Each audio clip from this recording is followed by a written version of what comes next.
Hello and welcome to the lesson Risks, Identification and Mitigation. By the end of this lesson, you will be able to identify the various risks involved while planning a new business and learn how to mitigate them.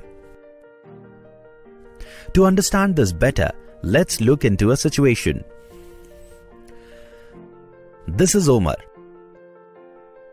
who runs a noodle manufacturing business and has been selling noodles since last 5 years. His noodles are a favorite amongst children, youngsters and old alike. In fact, anyone who's looking to have a quick bite prepared at home. One fine day, a food inspector decides to send Omar's noodle packets to the laboratory for testing.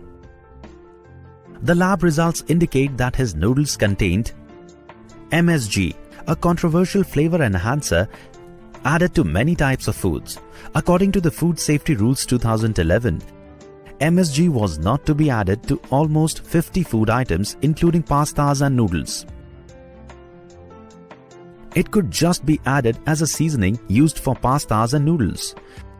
What went absolutely against Omar was the fact that his packaging contained a label that said no MSG added. Omar had to immediately remove all his stock from the market, and that resulted in a lot of financial and reputation damage. So what went wrong in this case?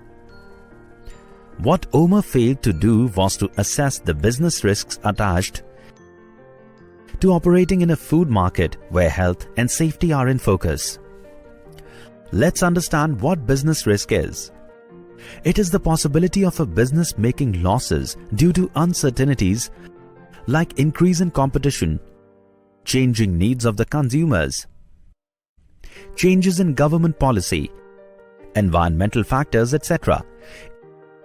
Each business needs to identify these risks and prepare to mitigate them in order to ensure survival for a long term in the market. In this case, Omar failed to manage the operational risk. Although he did not add MSG to the noodles directly, some of the raw material he used may have contained the component. His operational failure was due to the fact that he failed to test his raw material for any such risky components. There are several types of business risks. Let's start with understanding the strategic risks. A successful business needs a well thought out business plan. However, due to factors like technological changes, new competitor entering the market, change in customer demand, rise in the costs of raw material, etc., the strategy can become outdated. This is known as strategic risk. Next, let's talk about compliance risk. You might be complying with all the laws and regulations required for your business. But if regulations change, or if you decide to enter a new market where these regulations are different, you might need to bring changes to your business to comply with those regulations.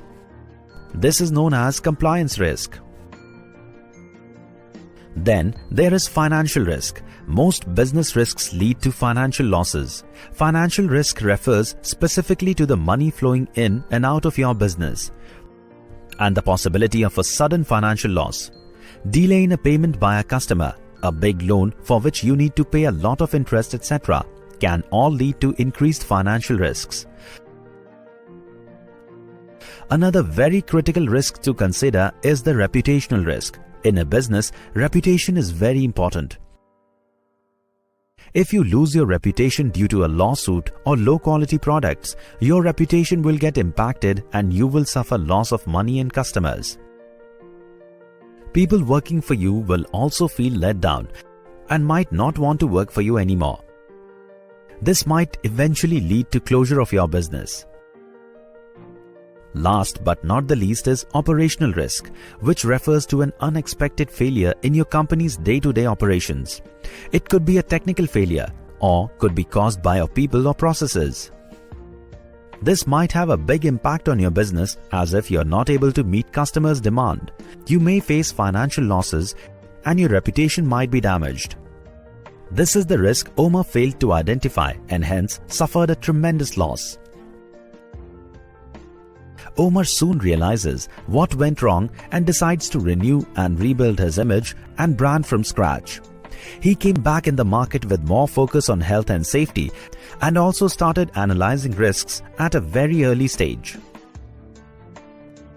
Though it was possible for Omer to survive the crisis, it is very important for every business to identify risks at very early stage and mitigate them in time to avoid a crisis situation. Remember, many businesses would not have been able to survive such a major hit, and so it is essential to understand the basics of business risks and how to mitigate them. Today, Omer runs a very successful business once again and is really careful about the risks associated with his business. Let's recap what we learned from Omer's experience.